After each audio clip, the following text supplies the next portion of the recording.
예수님의 인격과 3년 공생의 사역에 관해서 기록했다는 합니다. 주님의 성육신 사건부터 시작해서 공생의 사역 동안에 고난당하시고 그리고 그 결과 불의한 재판을 받으시고 죽으시고 부활하셔서 그 다음에 승천하실 때까지의 그런 전 과정이, 공생의 전 과정이 그리스도의 비하에서부터 그리스도의 부활 승천을 통한 승부에 이르기까지, 높아지심까지 그 내용들이 누가복음에 다 기록되어 있다는 거예요. 3절, 이 3절부터 5절까지는 이제 부활하신 이후에 이 땅에서 주님께서 며칠 계셨었습니까? 며칠 계셨죠? 부활하신 이후에 주님께서 승천하시기까지 며칠을 이 땅에서 계셨었어요? 40일 동안을 계셨었어요.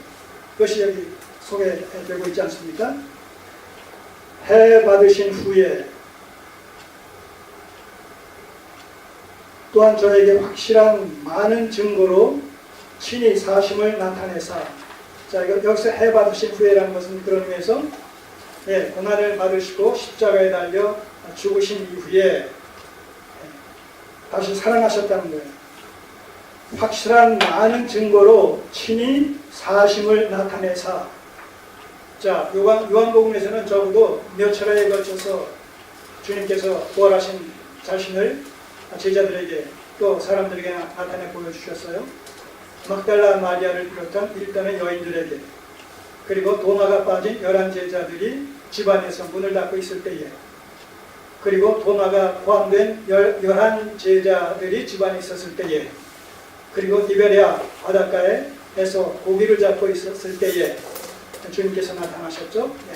다른 복음서 전체를 하게 되면 그 이상, 10여 차례 이상 이렇게 주님께서 부활하신 자신의 모습을 사람들에게 나타내 보여주신 사실을 우리가 확인할 수가 있습니다. 자, 여기 손을 얹고 15장, 고린도전서 15장을 보시면 특별히 부활하신 예수 그리스도의 자기 계시와 관련해서 고린도서 기자는 이렇게 소개하고 있습니다.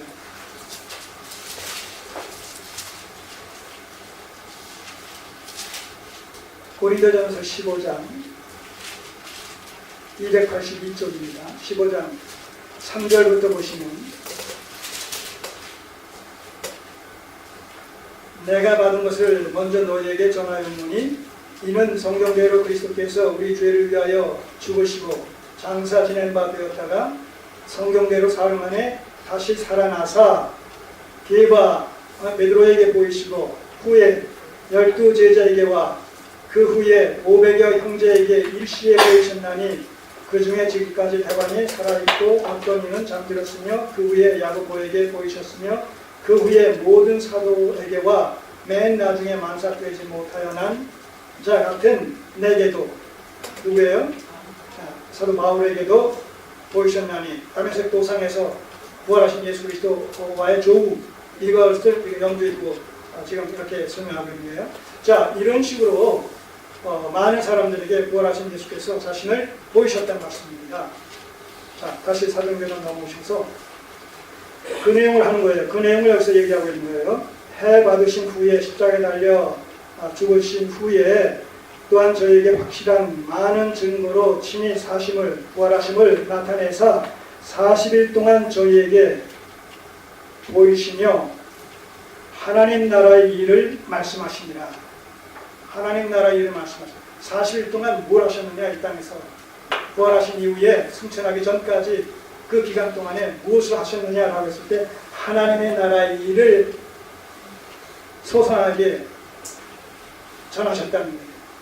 그래서 하나님의 나라의 일이 뭐냐라고 했을 때 바로 예수님의 죽으심과 부활하심과 그리고 그 죽으심과 부활하심 속에 담긴 이 복음의 내용, 누구든지 이 부활하신 예수 그리스도, 우리의 죄를 구속하시기 위해 죽으시고 우리를 의롭게 하시기 위해서 살아나신 예수 그리스도를 믿게 될 때에 우리가 죄사함을 받게 되고 의롭게 되어지고 하나님의 자녀가 되는 이런 권세를 갖게 된다라는 이 사실을 증거한 그 내용들이 이게 하나님의 나라의 일이란 말이에요. 복음 증거, 한마디로 복음 증거의 내용이 바로 하나님 나라의 일이란 말이에요. 왜냐하면 복음으로 말미암아 구원받은 하나님의 백성들이 곧 하나님의 백성이요 하나님의 나라의 후사들이기 때문에 이 복음 증거와 부활하신 예수 그리스도에 대한 복음 증거와 하나님 나라의 일이라는 것은 불가불기의 상호 의존성과 관계성을 맺고 있다는 것입니다. 그러니까 오늘 우리가 구원받은 하나님의 백성들로 때를 어떤지 못했든지 복음의 증인된 삶을 살아가는 그 내용이 뭐예요? 그 삶이 하나님의 일을 지금 감당하고 있는 거예요. 그의 나라와 그의 의를 추구하는 삶이란 말입니다. 하나님의 나라 일이라는 것이 다른 것이 아닙니다. 바로 이 당시는 이제 사복음서를 통해서 예수 그리스도의 이제 죽으심과 부활을 통해서 창세전에 수립하셨던 하나님의 구속의 경륜이 성취된 직후이기 때문에 이제 성령으로 말미암는 구원의 역사라는 새로운 시대가 열리게 된 것이죠. 하나님의 구속사의 점진적인 진행이라는 관점에서 봤을 때 누구든지 이제 예수 그리스도를 믿게 될 때에 주의 사함을 받고 구원받아 의롭게 되어지는 구원의 새 시대가 열렸다라고 우리가 볼 수가 있는 이 사도행전에서부터.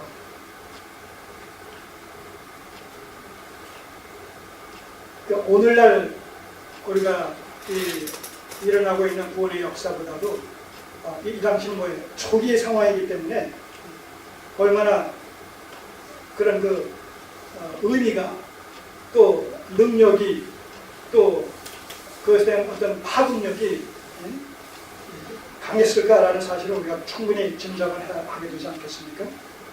자, 하나님의 나라의 일을 말씀하시니라. 사도와 같이 모이사 저희에게 분부하여 가라사대 11제자를 얘기하는 것이죠.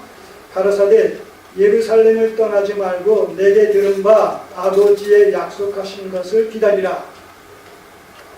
종전에는 부활하신 예수 그리스도를 예루살렘에서 만나지 못하고 어디서 만났어요? 제자들이 갈릴리 바닷가에서 만나지 않았는데, 왜냐하면 유대인들을 피해서 그들의 핍박과 그들의 어떤 체포 이런 것이 두려워서 집안에 숨어 있다가 저기 이리저리 피하다가 그런 결국 고향으로 내려가지 않았습니까? 주님께서 거기까지 찾아오셔서 거기서 만났는데 주님께서 그렇게 말씀하십니다. 예루살렘에서 이제 때를 기다리다 내가 약속했던 그 성령을 이제 보낼 테니까 기다리라. 이렇게 당부의 말씀하시는 것을 보게 됩니다. 너희는 몇 날이 못 되어 성령으로 세례를 받으리라.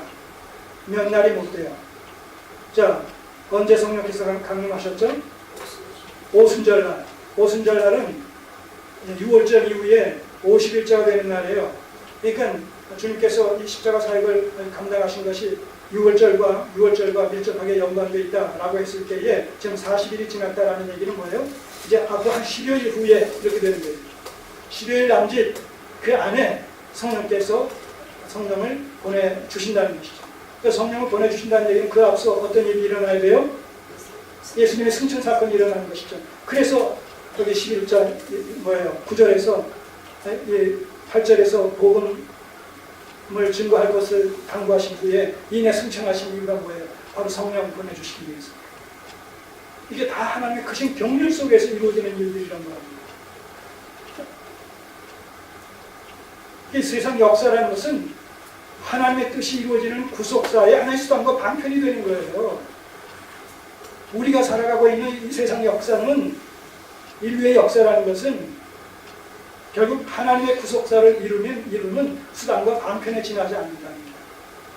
하나님의 뜻이 이루어지게 되면 궁극적으로 그래서 세상 역사는 뭐예요? 마감됩니다. 뒤집어서 세상 역사가 오늘도 진행되고 있다는 얘기는 뭐예요? 하나님의 구속사가 아직 최종 완성되지 않은 부분이 있기 때문에 그럽니다. 구속사가 완성되면 세상 역사는 더 이상 불필요해요. 왜? 수단과 방편으로 삼았던 것이기 때문에 실제 아파트가 완공되면 모델하우스는 사라져버리는 거예요. 아무런 의미가 없어요. 모델하우스는 그 아파트가 이런 아파트다라는 것을 보여주는 거예요. 보여주기 하나의 샘플이에요. 근데 아파트가 중국에서 입주가 되면 모델하우스는 다 철거하지 않습니까? 그런 맥락이에요. 하나님의 구속사가 최종적으로 계시록 21장에서 완성되어지게 되면 다 이루었다. It is done이라고 그러잖아요. 다 됐다. 이루었다. 주님께서 십자가 위에서도 구속사역을 완성하신 게 It is finished. 다 이루었다 이렇게 말씀하셨잖아요. 네. 구속사가 완성되면 구속사의 도구로 사용되었던 세상 역사는 바로 끝나게 된다. 유효기간이 만료가 된다는 거죠. 그래서 오늘 우리가 여전히 이 세상 역사 속에서 하나님의 백성으로 살아간다라는 얘기는 뭐예요? 아직 하나님의 구속사가 최종 완성되어지지 않았다는 것이요. 그 완성을 향해서 오늘 하루도 지금 급속도로 진행되고 있다라는 의미가 담겨 있다는 것이죠. 자, 그래서 이제 도망가지 말고 이제는 예루살렘을 떠나지 말고 내게 들은 바 아버지의 약속하신 보혜사 성령을 보내주시겠다고 약속하신 그 약속의 말씀을 붙들고 예루살렘에서 기다리라.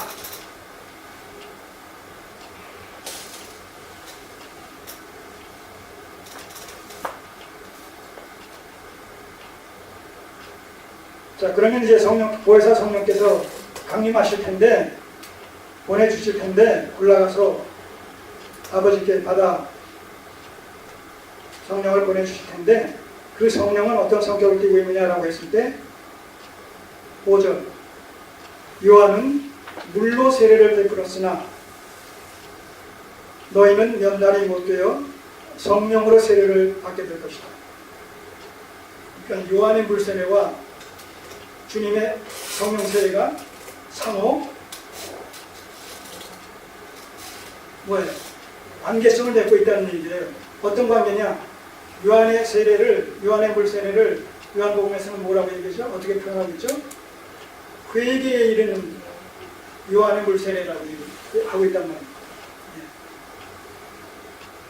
요한도 물 세례를 주면서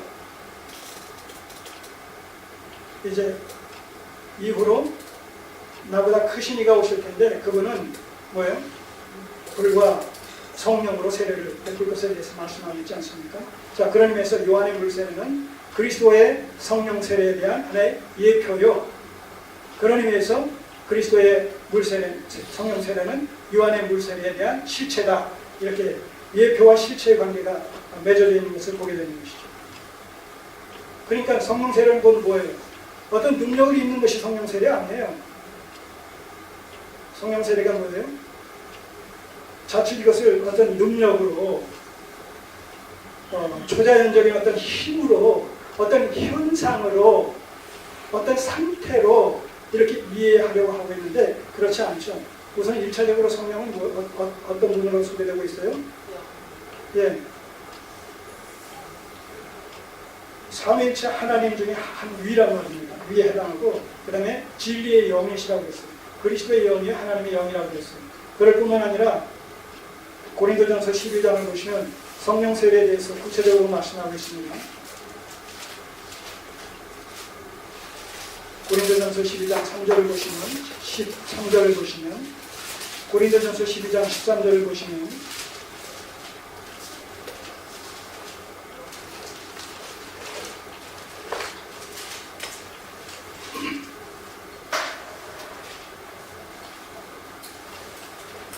자, 12장 13절, 고린도전서 12장 13절 보시면 우리가 유대인이나 헬라인이나 종이나 자유자나 다 한 성령으로 세례를 받아 한 몸이 되었고 남녀